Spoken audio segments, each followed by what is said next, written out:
Bonjour à tous et bienvenue dans la Tech News, nous sommes le dimanche 12 mai 2013 et c'est l'épisode 18.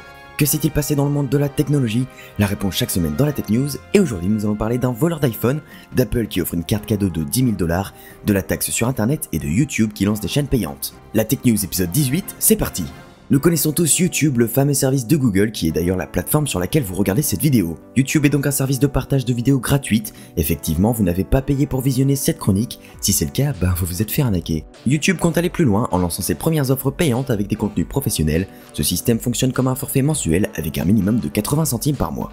L'offre initiale que le site promet d'élargir dans les prochaines semaines compte 53 chaînes thématiques comme le sport, les animaux, la cuisine, les dessins animés, les films d'horreur et bien d'autres. Chaque chaîne propose un test gratuit de 14 jours et beaucoup de tarifs réduits en cas d'engagement pour un an. Avec ces nouvelles chaînes, Google espère dépasser la télévision. Je trouve le concept vraiment intéressant et je pense qu'il pourrait tuer la télé dans plusieurs années. Au moins ici, vous ne payez que les choses que vous regardez et vous ne dépensez pas votre argent dans les anges de la télé-réalité, les ch'tis à Las Vegas ou autres émissions culturelles. En tout cas, ne vous inquiétez pas, la Tech News reste gratuite.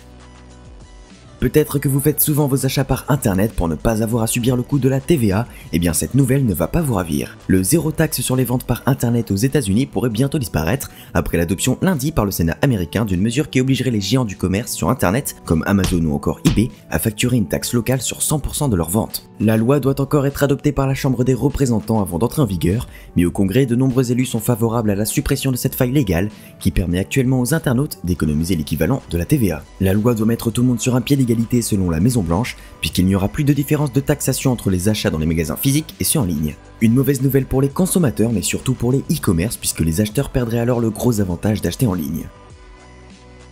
Pour fêter les presque 50 milliards d'applications téléchargées sur l'App Store, Apple va offrir une carte cadeau App Store de 10 000 $ à la personne qui téléchargera la 50 milliardième application, de quoi s'éclater et en faire profiter ses amis et sa famille pendant des années. Si vous n'êtes pas cette chanceuse personne, vous ferez peut-être partie des 50 utilisateurs qui passent juste après, qui se verront offrir une carte cadeau App Store de 500 $, c'est beaucoup moins mais c'est déjà énorme. Dépêchez-vous, comme on peut le voir sur le site d'Apple, le compte à rebours touche à sa fin.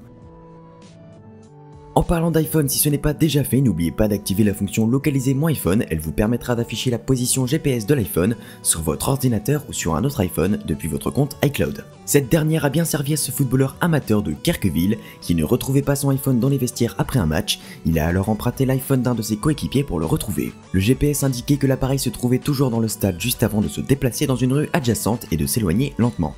Ils partent donc à la poursuite de l'iPhone mobile en suivant le tracé GPS et finissent par rattraper une voiture dans laquelle se trouvait l'arbitre du match. Après l'avoir questionné et avoir fouillé sa voiture, toujours pas d'iPhone, ils le laissent donc partir. Mais un nouveau coup d'œil sur la carte leur a permis de se rendre compte que le téléphone était bien là, tapis dans l'herbe, l'arbitre l'avait simplement jeté au moment où les joueurs l'ont rattrapé. Le joueur a donc déposé main courante à l'encontre de l'arbitre. Et oui, il ne faut jamais voler un iPhone. La question de la semaine dernière était la suivante, combien de temps seriez-vous prêt à vous passer d'internet ? 31% ne peuvent s'en passer plus d'une journée, 21% peuvent s'en passer plus d'une semaine, 21% plus d'un mois et 10% peuvent s'en passer un an. Personnellement, je pourrais m'en passer une semaine voire 15 jours pendant les vacances mais pas plus. Merci à tous pour vos avis. La question de cette semaine est la suivante, croyez-vous en l'avenir des chaînes payantes sur YouTube? Pour me donner votre réponse, c'est très simple, postez-la dans les commentaires de cette vidéo ou sur Twitter, @leodeuve_, et avec le hashtag TechNewsFR. La Tech News c'est déjà terminé pour aujourd'hui, mais je reviens la semaine prochaine. J'espère que cette émission vous a plu, si c'est le cas vous pouvez la partager, répondre à la question de la semaine, croyez-vous en l'avenir des chaînes payantes sur YouTube? N'hésitez pas à réagir à l'actu, à me suivre sur Twitter, aimer ma page Facebook et bien sûr vous pouvez vous abonner à ma chaîne pour être au courant du principal de l'actualité technologique toutes les semaines. Merci à tous, je vous dis à dimanche prochain à 19 h, c'était Léo Duff.